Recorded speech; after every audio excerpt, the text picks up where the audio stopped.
Gwendoline Loosveld, bonjour. Bonjour. Alors Gwendoline, d'abord, merci d'avoir accepté notre invitation. Et si vous permettez, j'aimerais bien vous présenter d'abord à travers votre propre présentation dans la 4e de couverture de votre livre. Vous dites « Je ne suis pas agent de pompe funèbre, ni tueuse à gages ». Ça donne déjà un petit peu le ton du personnage. Je suis née poète, devenue juriste, philosophe et éthicienne, spécialisée dans les questions de la fin de vie. Alors, Gwendoline, c'est quand même un parcours assez atypique.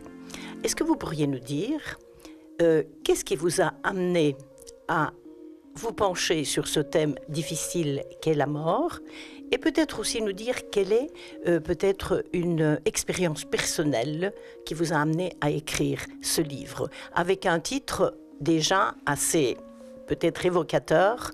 Le titre est « Déjà ». Dans la vie, souvent, ce qui se passe, c'est qu'on a besoin d'un déclencheur pour réfléchir, en tout cas réfléchir au sens d'une vie. Moi, si je pense en tout cas à mon écriture, le déclencheur a été un cancer. En 2017, mon corps m'a rappelé à l'ordre et m'a vraiment fait comprendre qu'il était temps que je réfléchissais quand même au sens de ma vie et surtout professionnel.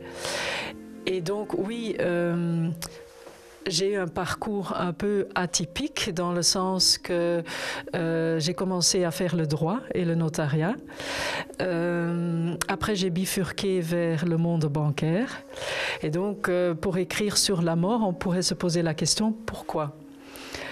C'est quelqu'un qui m'a vraiment montré le fil conducteur dans tout ce parcours qui était la mort. Et c'est vrai, j'étais spécialisée dans les successions, dans le notariat, et j'ai été responsable pendant presque 18 ans d'un service de succession dans le monde bancaire. J'ai eu des morts abruptes dans ma vie, et vu que j'avais touché à ma finitude, c'est vrai, elle avait eu raison. Mais de là à écrire, il a fallu une autre étape, c'est-à-dire refaire des études. Je ne voulais plus retourner dans ce monde que j'avais quitté.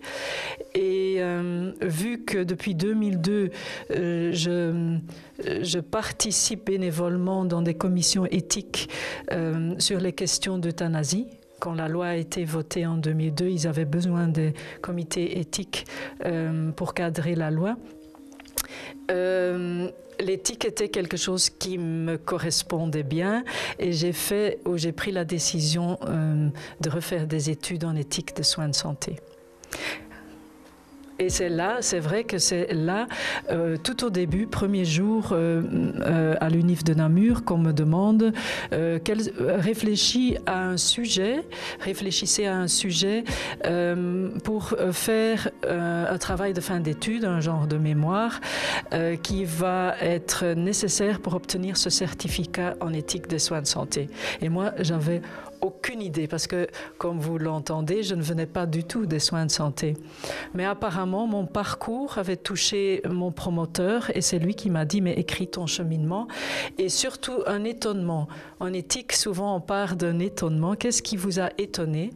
Et ce qui m'a étonné pendant tout ce parcours, c'était effectivement que les gens n'ont pas envie de parler de la mort et que ça peut engendrer des situations bien compliquées de ne pas aborder sa propre mort. Et comme vous dites, dans tout ce que vous avez côtoyé, et c'est en général dans notre société, la mort, c'était un sujet tabou. Et ce qui est intéressant dans votre livre, c'est que, à travers vos recherches, vous nous montrez que ça n'a pas toujours été comme cela. Pourquoi dans notre société, la mort fait peur, la mort est un sujet tabou. D'ailleurs, on ne prononce même pas le mot mort. On dit elle est partie, elle s'en est allée, elle n'est plus là. D'où vient ce tabou? Alors que nos ancêtres côtoyaient la mort d'une façon plus sereine, si je peux dire. Plus naturelle, plus familiale, en lien. On a tout à fait perdu ça. Et c'est ça qui m'a intriguée, parce que c'est vrai, on recule 150 ans en arrière et on mourait à la maison, entouré. Voilà, on prenait notre temps, on veillait, nos personnes, on s'appliquait, on nettoyait ou on lavait le corps. Alors, la raison pour laquelle ça a évolué, c'était une évolution lente. On n'a pas vu venir ça au départ. C'est vraiment la révolution industrielle qui a amené plus de rigueur. C'est drôle à dire que c'est ça, mais c'est ça qui a amené plus de rigueur dans la médecine et qui nous a permis de faire des progrès invraisemblables. Et les progrès datent quand même d'il y a très peu de temps. De temps en temps, je montre une vidéo avec une ambulance des années 50, début 60, et surtout les jeunes sont étonnés de voir qu'on n'avait rien pour réanimer, rien pour sauver les gens. Les médecins étaient là pour peut-être soulager, mais on ne savait pas encore sauver. Et donc, ça date d'il y a très très peu de temps, et ça a été tellement vite que la mort est devenue un problème technique à résoudre. Et si un médecin ne sait pas les résoudre, c'est un échec.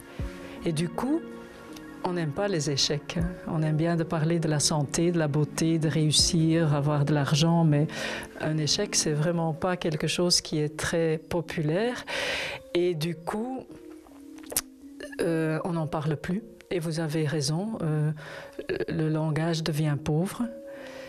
Et on n'a vraiment pas envie d'en parler. Vous en parlez pourtant si bien. D'ailleurs, Gwendoline, j'ai relevé quelques phrases qui m'ont interpellée dans ce livre. Et vous venez d'en parler.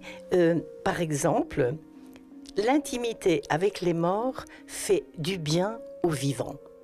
Et cette intimité avec les morts, on l'a perdue ici, dans notre société.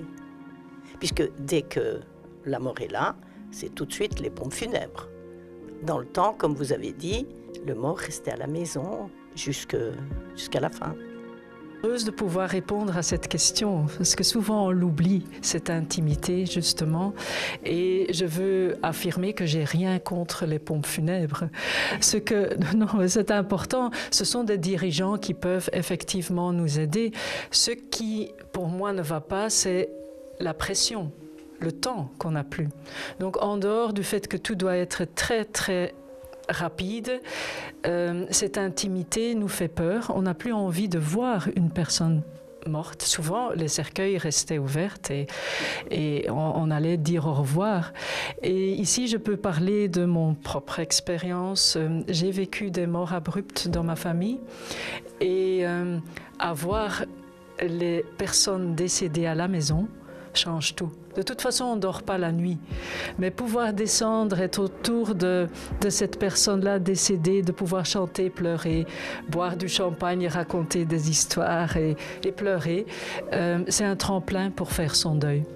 C'est différent de dire à 7 heures ou à 8 heures, vous devez quitter le funérarium et rentrer chez vous. On a envie de cette proximité et on n'a plus l'habitude. En tout cas, on n'y pense plus. Et vous abordez dans ce thème-là aussi la façon d'agir et de réagir avec les enfants.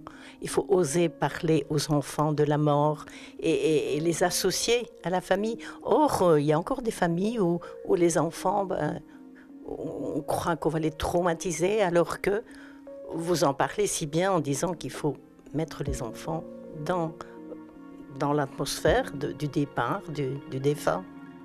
Oui. Je pense toujours à l'image d'un adulte qui traverse la forêt et qui a un petit à sa main, qui tient un petit à la main. Et il sait très bien sa voiture est de l'autre côté, il fait noir, il y a du bruit et il doit quand même l'accompagner, cet enfant-là. Si l'adulte va avoir peur, comment voulez-vous que l'enfant ne le sent pas? En fait, l'enfant n'a pas peur de ça. Bien sûr, il y a des âges où on doit d'abord discuter pour voir si c'est quelque chose qui leur correspond. Mais souvent, un enfant, il est curieux. Il veut sentir. Il n'a pas cette peur-là et il nous étonne. Et donc, ne pas l'inviter à vivre ça peut vraiment, je ne dis pas les traumatiser, mais quand même montrer un manque par après. C'est important pour un enfant de voir que la mort, c'est la fin, pour ne pas créer une imagination débordante. Oui, la personne n'est plus là. Et surtout pour moi, ce qui est important, c'est cette expérience, parce que lui, en tant qu'enfant, comment va-t-il apprendre à côtoyer ses propres morts ou ses propres personnes qu'il aurait aimées s'il n'a jamais vu quelqu'un avant? Il y a une belle phrase qui le décrit bien. Il est passionnant de rendre la communication autour de la mort, et vous dites moins triste, plus abordable, plus ludique. Comment rendre la mort plus ludique? En tout cas, si vous pensez à un enfant, la mort est partout, on ne se rend pas compte qu'il y a des livres, des jeux, qu'on est... Contrairement à ce qu'on pense, il y a quand même la notion de la mort qu'on peut rendre plus amusant. Je ne dirais pas que perdre quelqu'un est amusant, au contraire. Ici, je parle vraiment de l'apprivoiser, de devenir curieux, de voir un animal, par exemple, qui meurt, et de raconter des histoires, nos histoires à nous. Donc, l'humour est pour moi quelque chose de très important. Et c'est vrai qu'avec l'humour, on peut faire passer beaucoup de choses et les rendre plus abordables aussi. Il y a encore une autre phrase que je voudrais citer. Oser parler de la mort nous aide à faire des choix vivants, tant que c'est encore possible.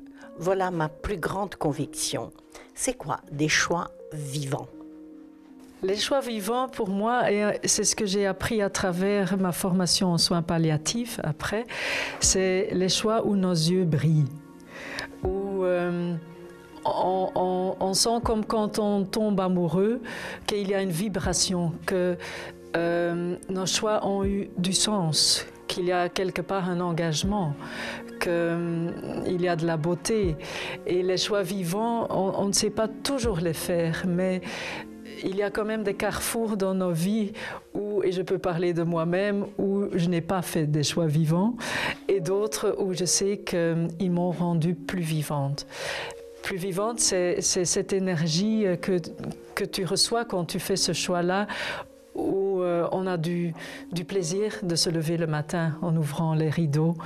Et oui, je pourrais parler longtemps de tout ce qui est vivant, mais aussi dans un parcours de malade.